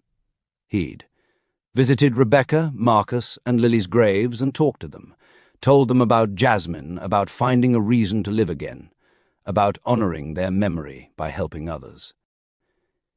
He'd also started a foundation in their names, the Rebecca Marcus and Lily Harrison Foundation for Youth Empowerment. Its mission was to help students from struggling backgrounds access education and career opportunities. Jasmine was on the board. Every week, Thomas and Jasmine had lunch together, sometimes at expensive restaurants downtown, but just as often at that same MC Donald's across from Northwestern. It became their tradition, splitting burgers like they used to, catching up on their weeks, just being friends. "You know what's funny?" Jasmine said during one of these lunches in late January. 6 months ago, if someone had told me that a billionaire would change my life, I would have imagined it completely differently. A check, some charity event, a scholarship with my name on it, but no real connection. "But that's not what you needed," Thomas said. "No," Jasmine agreed. "I needed what you actually gave me. Justice, dignity. A real chance to build something myself. And I needed the friendship. The feeling that someone understood what it meant to lose everything and have to find a way forward." "We saved each other," Thomas said simply. "That's the truth people don't always get. Everyone wants to make this about the rich man saving the poor girl. But Jasmine, you saved me first. You gave me a reason to live when I'd given up. Everything else, the investigation, the money, the job, that's just me trying to balance the scales." "The scales were never unbalanced," Jasmine said. "We're friends. That's all that matters." In February, Patricia Cole accepted a plea deal. 10 years in state prison for fraud and embezzlement, with the possibility of parole after 7. The judge made it clear during sentencing that if Patricia had fought and lost, she would have gotten much more. "Ms. Cole," the judge said during sentencing, "you systematically preyed on grieving families. You targeted vulnerable people and stole not just their money, but their sense of security and trust. You turned a young woman's childhood home into a prison. 10 years is not enough for what you've done, but it's what the law allows. I hope you use that time to reflect on the lives you've destroyed." Patricia, who'd maintained her innocence throughout, finally broke down in the courtroom. "I'm sorry," she sobbed. "I'm so sorry." Jasmine watched from the gallery, Thomas beside her, and felt nothing. Not satisfaction, not anger, just a quiet sense of closure. This chapter was over. Patricia couldn't hurt her anymore. Outside the courthouse, reporters swarmed them. Thomas had hired security, and they pushed through to a waiting car. But before they got in, Jasmine stopped and turned to the cameras. "I just want to say one thing," she said, her voice clear and strong. "What happened to me happens to people every day. Family members who abuse trust. Systems that fail vulnerable people. And most of those people never get justice because they don't have resources or connections or a billionaire friend. So if this story matters at all, let it matter because it reminds us to see each other, to help each other, to speak up when we witness abuse. That's what changes things, not money, not luck, people choosing to care." The clip went viral. Jasmine became briefly a spokesperson for victims' rights and estate reform. She gave a few speeches, testified before a state committee on strengthening estate fraud laws, then quietly stepped back. She'd said what needed saying. Now she wanted to focus on her own life. March arrived, and with it, Jasmine's final semester crunch. Finals, final projects, graduation preparation. Thomas helped her study, quizzed her on social work theory, celebrated when she aced her comprehensive exams. On May 17th, Jasmine Cole graduated from Northwestern University with a bachelor's degree in social work. She walked across the stage in her cap and gown, and when they called her name, the applause was thunderous. Thomas was in the front row, on his feet, cheering louder than anyone. After the ceremony, they found each other in the crowd. Jasmine was still wearing her cap and gown, clutching her diploma, grinning from ear to ear. "We did it," she said. "You did it," Thomas corrected. "This was all you, Jasmine. Your hard work, your determination, your refusal to give up even when everything was stacked against you." "I couldn't have done it without you," Jasmine said. "You gave me the space to breathe, to focus, to remember that I'm worth fighting for. Always," Thomas said. Then he handed her an envelope. "Graduation present." Jasmine opened it carefully. Inside was a letter on Harrison Industries' letterhead.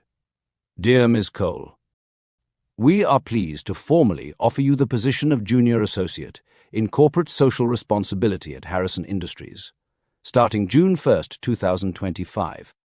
Your starting salary is $65,000 annually with full benefits and a 4-year track to program manager if performance reviews are satisfactory.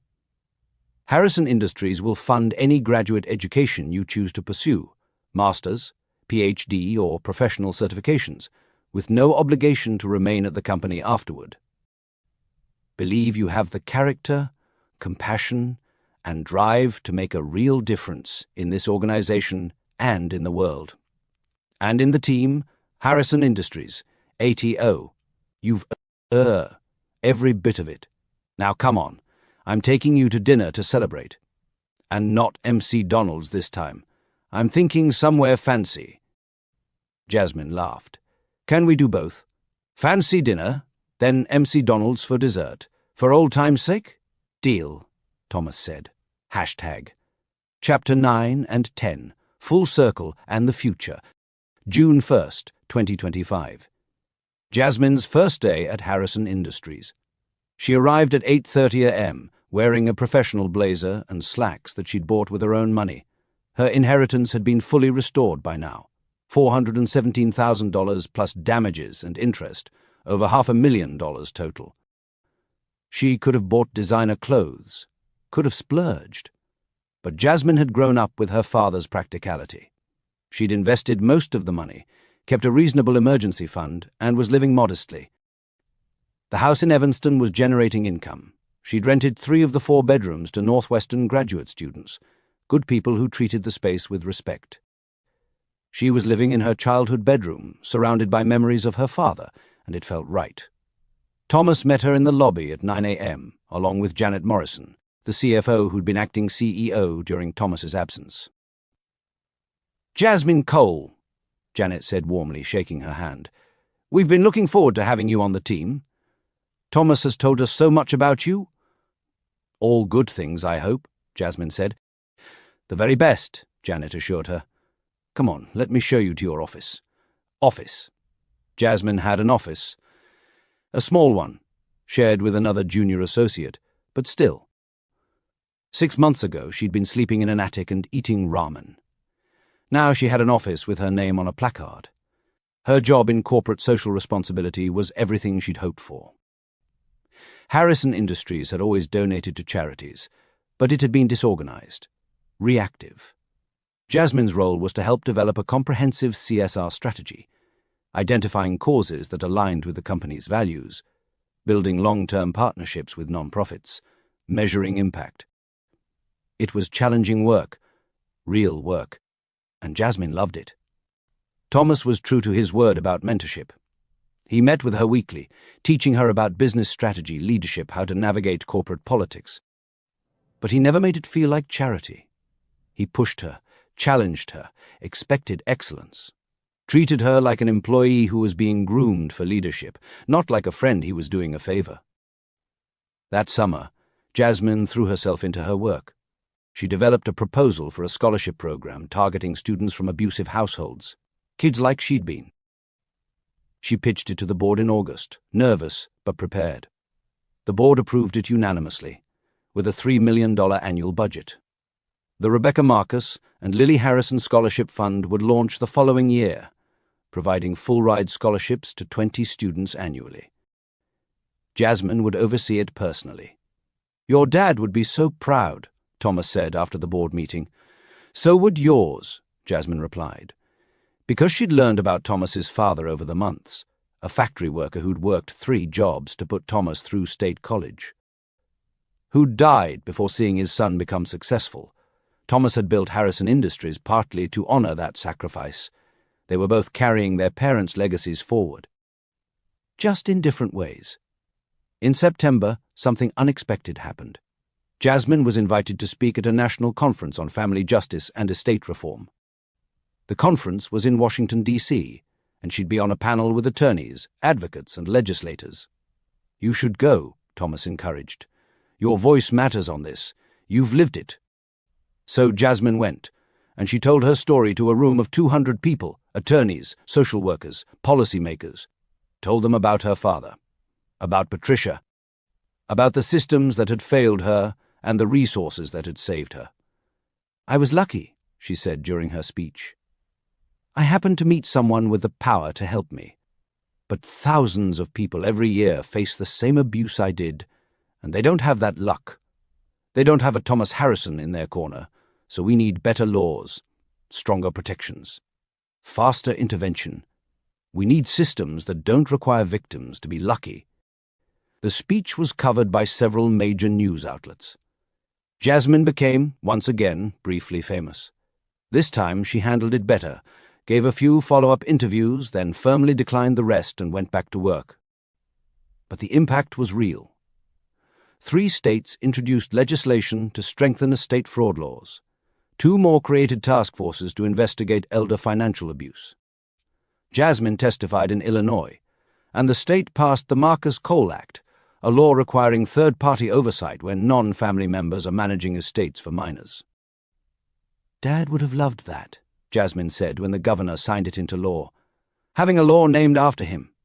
He always wanted to make a difference." October brought Thomas's first birthday since the accident, his 48th. He'd told Jasmine he didn't want to celebrate. That birthdays felt wrong when Rebecca and the kids weren't there to celebrate with him. But Jasmine showed up at his penthouse suite. He'd never moved back to Lake Forest, couldn't bear to, with a small cupcake and a card. "I know you don't want a party," she said. "But I'm not letting this day pass unmarked. You deserve to be celebrated, Thomas. You survived. You came back. You're helping people. That matters." Thomas took the cupcake with tears in his eyes. "Thank you." They sat on his balcony overlooking the city, eating cupcake, and Thomas talked about Rebecca's birthdays. How she'd always made him breakfast in bed, usually burning the toast but meaning well. How Marcus and Lily would make homemade cards with terrible drawings and misspelled words. "I miss them every day," Thomas said. "But Jasmine, I'm starting to remember the good times more than the pain. Starting to be grateful I had them for as long as I did, instead of just angry they're gone. Does that make sense?" "Perfect sense," Jasmine said. "That's healing. That's what Dad would call carrying them forward. You keep their memory alive not by staying broken, but by living a life that honors what they taught you. Rebecca would have loved you," Thomas said. "She always said the measure of a person is how they treat people who can't help them back. You embody that." "Then I wish I could have met her," Jasmine said. "All of them." They sat in comfortable silence, watching the sun set over Lake Michigan, 2 people who'd saved each other learning how to live again. November arrived, and with it, Jasmine's 6-month review at Harrison Industries. Janet Morrison conducted it, with Thomas recusing himself to avoid any appearance of favoritism. "Jasmine," Janet said, reviewing the paperwork, "your performance has exceeded all expectations. The CSR strategy you developed is brilliant. The scholarship program is launching ahead of schedule. Your colleagues consistently rate you as collaborative and insightful. Honestly, you're on track for early promotion." "Really?" Jasmine said, surprised. "Really? At this rate, you could make program manager within 2 years instead of 4. You have real talent for this work." Jasmine left the review floating on air. She called Thomas immediately. "Janet says I might make program manager early." "I'm not surprised," Thomas said, and she could hear the smile in his voice. "You're exceptional at this, Jasmine. You were born for this kind of work." "I'm happy," Jasmine realized. "For the first time since Dad died, I'm actually happy. Not just surviving. Actually happy." "Good," Thomas said. "You deserve happiness. You've earned it."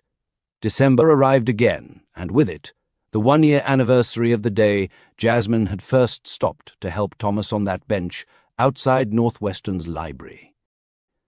Thomas suggested they go back. Visit that bench. Remember. So on December 1st, exactly 1 year later, they stood together outside Northwestern's library. The bench was still there, students still rushing past it, probably not knowing the story that had started on that exact spot. "1 year ago," Jasmine said quietly, "I had $7 to my name. I was sleeping in an attic. I thought I had 4 more months of hell to survive." "1 year ago," Thomas added, "I was waiting to die, had given up completely, thought my life ended when my family did. Look at us now," Jasmine said. They sat on the bench together, not as a homeless man and a struggling student anymore, but as a CEO and his protégé, as friends, as 2 people who'd found each other at the worst moments of their lives and somehow pulled each other back to hope. "Want to get MC Donald's?" Thomas asked. "For old time's sake?" "Absolutely," Jasmine said. They walked across the street to the same MC Donald's where Jasmine had bought Thomas that first sandwich. Ordered 2 MC chickens, fries, and waters. Sat in a booth by the window where they could see the bench outside. "You know what's funny?" Thomas said. "A year ago, if someone had told me that a 23-year-old college student would save my life, would give me a reason to keep living, I never would have believed it. I would have thought the only thing that could save me was bringing my family back. But Jasmine, you taught me something Rebecca always tried to tell me. That love isn't finite. That opening your heart to new people doesn't mean forgetting the ones you lost. You can carry the past and build a future at the same time." "Dad used to say something similar," Jasmine said. "He'd say, 'Baby girl, the heart is elastic. It stretches to hold everyone you love, and it never runs out of room.' I didn't understand what he meant until I met you. Because, Thomas, you're family now. Not by blood, but by choice, by everything we've been through together." "Family," Thomas repeated, testing the word. It felt right. I like that. They finished their meal and walked back outside. It was snowing, big fat flakes that stuck to everything. The city was getting ready for Christmas again. Decorations going up, people hurrying to buy gifts. "I have something for you," Thomas said. He pulled out an envelope. "Early Christmas present." Jasmine opened it. Inside was a deed. To a property. In her name. Thomas, what? "It's the building where I started Harrison Industries," Thomas explained. "My first office. It's in Logan Square. Been empty for a few years. I'm giving it to you to do with as you please. Open a non-profit. Create a community center. Rent it out and use the income to fund scholarships. Whatever you want. It's yours." Jasmine stared at the deed, overwhelmed. "This is too much." "It's not nearly enough," Thomas said. "Jasmine, you gave me life when I had nothing to offer in return. You saw value in me when I was invisible.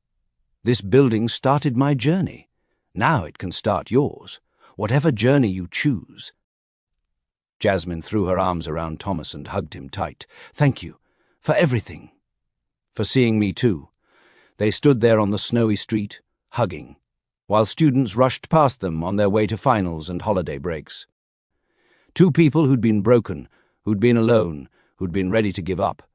2 people who'd found each other by accident and saved each other on purpose. Christmas 2025 was different from Christmas 2024.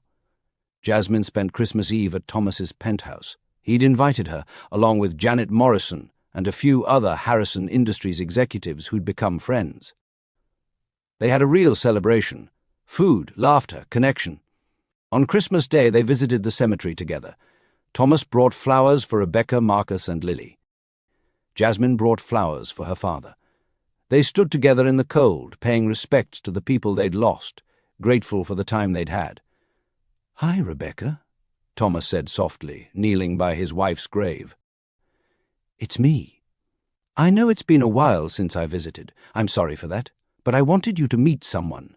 This is Jasmine. She's the reason I'm still here. The reason I found a way to keep going. I think you'd really like her. She reminds me of you, actually. That same kindness. That same way of seeing people. I'm okay now. Not perfect, but okay. I'm living again instead of just surviving.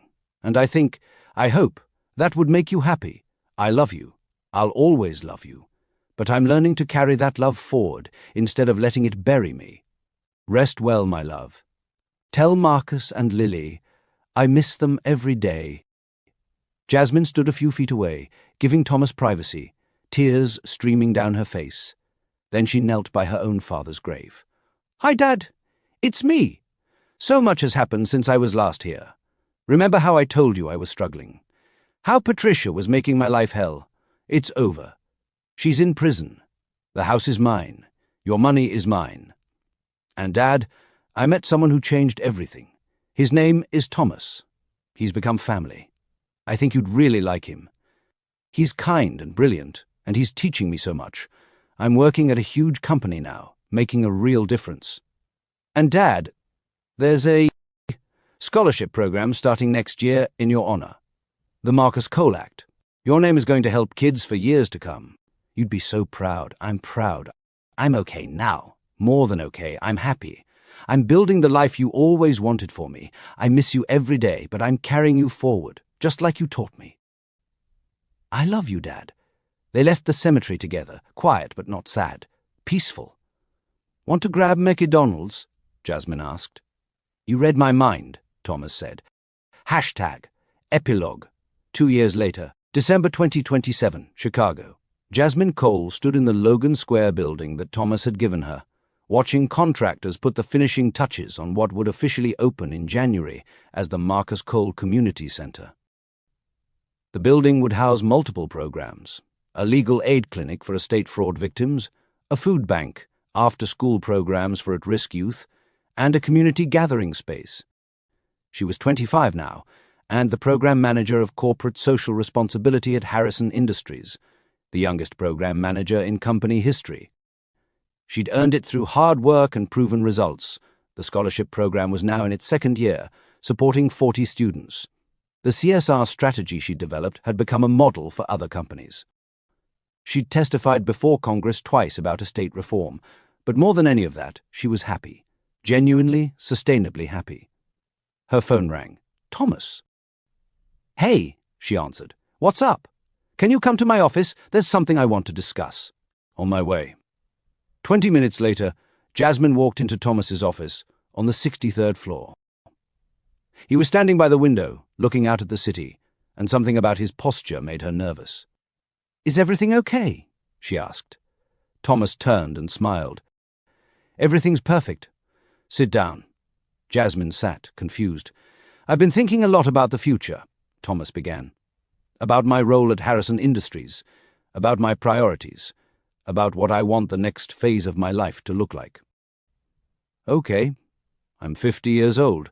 I've been running this company for 25 years. And Jasmine, I'm tired. Not in a bad way, but I've proven everything I needed to prove, built everything I needed to build. And I've realized that what I really want to do is focus on the foundation, on giving back, on honoring Rebecca and the kids by helping others. That makes sense, Jasmine said slowly. Not sure where this was going? So I'm stepping down as CEO, Thomas announced. Janet Morrison is going to take over. She's brilliant and ready. But Jasmine, I want you to take her position as CFO. I know you don't have a finance background, but I'll fund an MBA, fast-tracked 18 months. Janet will mentor you. And in 5 years, When Janet's ready to retire, I want you to become CEO of Harrison Industries." Jasmine's mouth fell open. "Thomas, I can't. I'm 25. I don't have the experience." "You have something more important than experience," Thomas interrupted. "You have character, vision, the ability to see people and problems clearly. Everything else can be taught. But that's innate. And Jasmine, this company needs someone like you leading it. Someone who understands that business isn't just about profit. It's about people, about doing right by employees and communities and the world." "This is insane," Jasmine whispered. "Is it?" Thomas asked. "Think about it. 2 years ago you were sleeping in an attic, working 2 jobs with $37 to your name. Now look at you.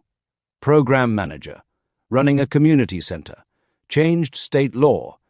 If you can do all that in 2 years, imagine what you can do in 5, in 10. Jasmine was quiet, processing. Then she said, "Can I think about it?" "Of course. Take all the time you need. But Jasmine, I believe in you. I wouldn't offer this if I didn't think you could do it. You're ready for this. Or you will be." That night, Jasmine sat in her father's house. Her house, in her childhood bedroom, and thought about everything that had happened. About the scared, broken girl she'd been 2 years ago. About stopping to help a homeless man because her father had taught her everyone deserves dignity. About that one choice leading to everything else: justice, friendship, purpose, a future she never could have imagined. She thought about what her father would say if he were here. She could almost hear his voice. "Baby girl, life gives you chances. Not many, but a few. The question isn't whether you're ready. The question is whether you're brave enough to try." Jasmine pulled out her phone and called Thomas. "I'll do it," she said when he answered. "The MBA, the CFO track, all of it. I'll do it." She could hear the smile in Thomas's voice. "I knew you would. You're going to be an incredible CEO, Jasmine. I can't wait to watch you build something amazing." "We built it together," Jasmine corrected. "We're still building it together. That's the whole point, isn't it? That we're better together than apart." "Exactly," Thomas said. "That's exactly it." 3 years later, on December 1st, 2030, Jasmine stood outside Northwestern University's library. It was the 6-year anniversary of the day she'd first stopped to help Thomas. The bench was still there, and now it had a small plaque. On this bench, 2 people found each other at their darkest moments and reminded each other that kindness saves lives. December 2024. Never stop seeing each other. Jasmine sat on the bench, now 28 years old, MBA complete, 2 years into her role as CFO of Harrison Industries, being groomed to take over as CEO when Janet retired. The community center was thriving. The scholarship program now supported 100 students annually. The Marcus Cole Act had been adopted by 12 states. Thomas sat down next to her. He was 53 now, semi-retired, spending most of his time running the foundation and mentoring young business leaders. He was happy, had even started dating someone, a woman named Carol he'd met through the foundation. Nothing serious yet, but a start. 6 years, Thomas said. "Can you believe it?" "Sometimes yes, sometimes no," Jasmine admitted. "Sometimes I wake up and think I'm going to be late for my Walmart shift. Then I remember, this is real. This is my life." "Our lives," Thomas corrected. "We built this together. We saved each other." A young woman walked past them, clearly struggling, worn clothes, exhausted expression, that same look Jasmine remembered having. The woman was carrying textbooks, probably heading to study at the library. Without thinking, Jasmine stood up. "Excuse me, miss." The young woman turned, wary. "Yes? I know this might sound strange, but you look like you're having a rough day. Can I buy you lunch? There's a messy Donald's right across the street. My treat. No strings." The young woman's eyes filled with tears. "Why would you do that?" Jasmine smiled. "Because 6 years ago someone did the same thing for me, and it changed my life. Maybe it'll change yours too." The young woman nodded, overwhelmed. "Okay, thank you." Jasmine looked back at Thomas, who was smiling through his own tears. She gestured for him to come. "Come on," she said. "Let's go share some burgers." The three of them walked across the street together. The CEO in training, the semi-retired billionaire, and the struggling student, and Jasmine thought about her father. About Thomas's family, about everyone they'd lost and everyone they'd found. About how sometimes the smallest acts of kindness create ripples that change everything. Because that's what this story was really about. Not rags to riches, not tragedy to triumph, but something simpler and more powerful. People choosing to see each other. People choosing to care.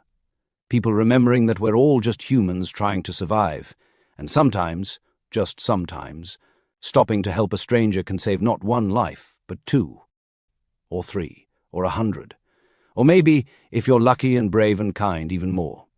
If you made it to the end of this journey, thank you for watching. Thank you for seeing Jasmine and Thomas. For understanding that this wasn't just about money or luck, but about human connection, about dignity, about the courage it takes to keep going when everything falls apart, and the grace it takes to help others, even when you're barely surviving yourself. If this story moved you, please hit that like button and drop a comment below. Tell us about a time someone showed you unexpected kindness, or a time you showed kindness to a stranger. Share this video with someone who needs to hear it. And if you haven't subscribed yet, what are you waiting for?